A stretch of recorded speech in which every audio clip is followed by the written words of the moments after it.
Christ almighty, there's this giant snake came out of nowhere. He won't go away. Don't know what he wants. Anyways, I'm here to talk about a very important lesson that I learned while at Electric Forest recently. Lots of things learned, but I would say mainly it revolves around social interaction. Because honestly, in the past, I would probably define myself as someone who's at least somewhat introverted, someone who's not very social, someone who prefers to spend alone time more often than not, not around people. Even going so far as to, utilize a triggered state in order to make bullshit statements about, people don't like me and I don't get along with people and I just don't fit in and why bother, why even try, these people aren't worth my time and blah blah blah, they did this, they did that, yada. Oh, he just killed a rat or a mouse. Oh my goodness, I just saw a snake eat a literal mouse or something. I don't know if you heard that squeaking. Jesus. Anyways, and you might relate to this if you yourself also consider yourself not very social. You might relate to these kinds of things where you don't really fit in, you don't necessarily like people in certain aspects or what have you, or you've just been in traumatic situations, you've been in bad situations, whatever. Maybe you've given up on people, maybe not quite, but maybe you're just not really putting in the effort that you could be. But I'll tell you one thing is, when I see people interact, and especially when I was in Electric Forest, I was seeing people making friends, seeing people interact, seeing people socialize so freely, out there in the middle of the rave, in the middle of the music, when it's loud, when you think that maybe, hey, it's not very conducive for social interaction. No, these people, they make friends. That's why I'm glad to have my roommate, because she's a very social person and she shows me how it is to be openly social and to be open with others and to engage, initiate, and interact with other people. Because, that's what you got to do. You got to put yourself out there. You got to do it.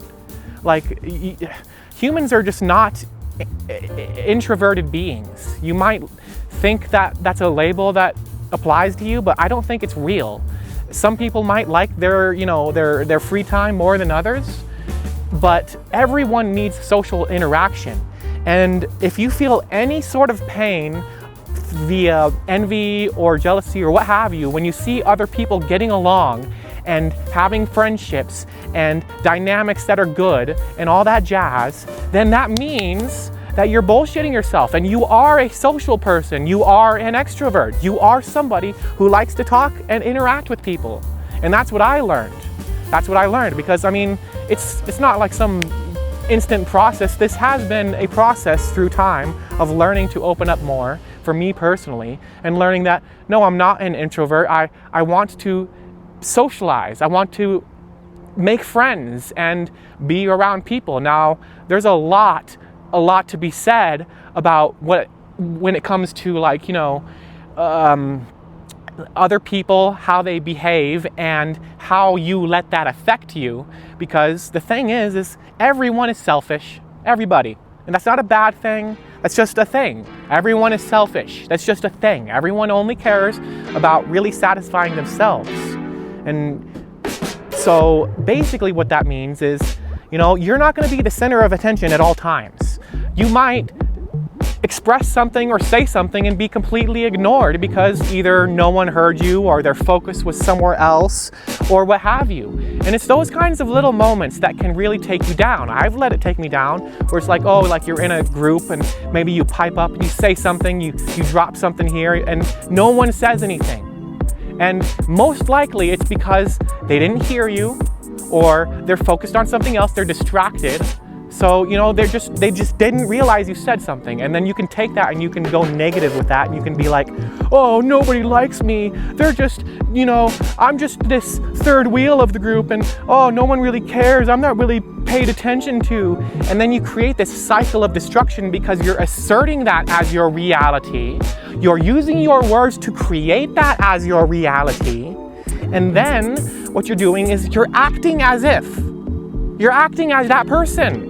You're acting as a loser. Straight the hell up. You're deciding to be a loser. And I'm not saying that as a value judgment, but as in you're losing out. You're missing out on life. because you shoot yourself in the foot and you think, oh, I don't really need to. And then you don't do anything and you don't get to experience anything. Because why? Because, oh, you had trauma in the past and oh, someone did this and someone did that. No, your happiness should be unconditional. It doesn't matter if everyone's, lifting you up on a chair and you're like the center of the party right now, or if literally no one is paying attention to you. It doesn't matter. You should be, content and happy and sociable regardless. Now, I'm not saying tolerate anything. There is levels to which you tolerate and which is a deal breaker, obviously. But no social interaction is going to be perfect. And here's where we kind of get to the next part of what I really learned and from mostly Electric Forest. Because not only have I been kind of thinking about, wanting to be more social, wanting to put myself out there more, wanting to express myself and be part of it instead of just being in my own world and, only, just, I don't know, just, it's literally just like, it's like, I don't know, you just put blinders on. You just really just be in your own world. There's no other way to say it. But anyways, I'm opening myself up. It's Electric Forest. The vibes are just high in general. And it's amazing. But so I'm on day 4 and it's the end of the concert, basically just, 4 straight days of like 10 to 12 hours of raving. I'm tired, I'm not really sober, but I'm tired, but I'm chill. And so it's the end of the night. We're about to like leave and go, and out of nowhere, this girl comes up and, she makes eye contact with me. I turn over, I make eye contact with her. We just start talking. It was almost as if like if I were to press a button and just manifest a perfect girl out of nowhere. And I don't know if it was, obviously there's things to be said about it was probably just, friendly interaction from her, so there is that. But the thing is we were talking and we were just clicking. She's like, oh, I like this and I like that and I like sci-fi shit and I like these Disney movies and Pixar shit. And I'm like literally sitting there like every single thing she listed, I'm like, hell yeah, I like that too. We were just clicking like a puzzle. I've never had that experience in my entire life. And she was gorgeous. She was so beautiful. Her eyes were like that of an angel. She was a 10, maybe more. She was amazing. Her energy was on point. Her vibe was there. It was so good. It just went together. It was so amazing. It was literally like out of a fairy tale. It couldn't have been more perfect. And I felt so, ecstatic about what was going on. But I kind of fumbled it, not gonna lie. I did. Obviously there's, old traumas that do come up, of unworthiness. For me personally, there's probably for many of you out there, but the whole unworthiness, and I can get into that further, but that's just basically what it is I'm not worth this, I'm not worth this person, I'm not worth this good relationship, this good life. Those kind of things can come up. But what happened is basically, we're in a group with other people, we made some friends, and there's another guy who ended up talking to her and taking her attention as we all together, walked back to the camp, and he took her attention. And instead of, asserting myself and, going up next to them and trying to talk to her as well, I just gave up. I just let it happen. I let him talk to her, and I walked by myself a little kind of separate from the group, had my head down, felt shit about myself, felt depressed, felt unworthy, decided to be a loser. I decided to be. I made that willing and conscious choice. And we went on. Never saw her again because, we went to get food on the outside part.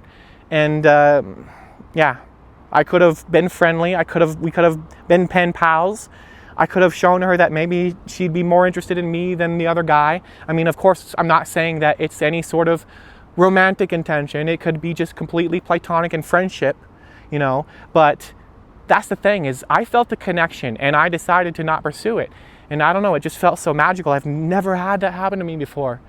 It was like tasting beauty. It was like tasting, I couldn't describe it. The contrast between finding somebody like that and I don't know, just finding an attractive person, It's so different when you find a person who's extremely attractive and you just mesh, you just click. You know, it's such a viscerally different feeling. It's amazing. It's fucking amazing. And I want it again. And I feel like it was a preview. I feel like she was kind of a proxy for a future interaction, for a future girl who I won't fumble it with. You know, maybe she wasn't the one, and that's why I had it as a lesson, so that I could learn from it, because boy did I learn. Boy did I learn. And I might not be perfect the next time, but I learned. And instead of shooting myself in the foot and saying that I'm not good enough and other guys are better than me and women don't like me and I'm never gonna find the one, and oh, it's so unlikely to find someone like that again, it's so improbable to connect with someone on such a level again, I'll never have it, instead of all these bullshit fucking belief systems, instead of that, I could just empower myself and be like, this is a reflection of what could be if I continue to act as me, if I continue to be me, if I continue to put out this beautiful, beautiful, beautiful energy. Because that's the energy that attracts people like that. You know, positivity and open, you know, heart and just positive, good, content, safe, fun vibes, all of the above. But yeah, I can't let myself get down on it. It was a preview. It was. And that's why I say, like, you know, the connections that you're gonna make, the experiences that you're gonna have, they are waiting for you to be you. That's what they're doing. And they're never gonna find you if you're not being you. You know, like if I were to take that instance and shit on myself and say that I'm not good enough because I didn't take action, because I messed up, that would be me not being me. And then I would never ever again experience something like that, because I'm like asserting into my reality with my words that, oh, this is never gonna happen. And then the universe is like, okay, yeah, it's never gonna happen because you said it so, because you're the one creating your reality. Anyways, I learned a lot about social interaction from being at Electric Forest.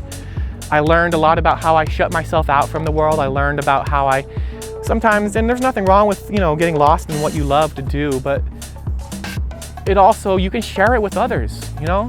You can find connections, and it doesn't have to be perfect. You don't have to be the center of attention. It doesn't have to be, you know, you are treated exactly how you want to be treated. You can find people who treat you like that, but I really kind of don't think that you are 100% of the time going to be, you know, everyone around you is going to be perfectly behaving in the way you want them to. So it's like, what I'm saying is, you know, there's things you tolerate, so be okay with tolerance. Be okay with, you know, some of us, we act up sometimes. I act up sometimes. Do I want all my friends to abandon me because of that? No. So why should you reject people because they don't perfectly behave at all times? You know, it's just life, okay? Don't use that as an excuse to not love yourself. You know, when you're ignored in a social interaction, or, you know, you feel crappy and lesser than, don't do that. The reason you're getting triggered is so you can let that go, so you can believe and love in yourself. So it's a good thing. It's a good thing to get triggered. It's such a good thing to be triggered, because then you can stop buying into that lie. And as always, thank you for watching.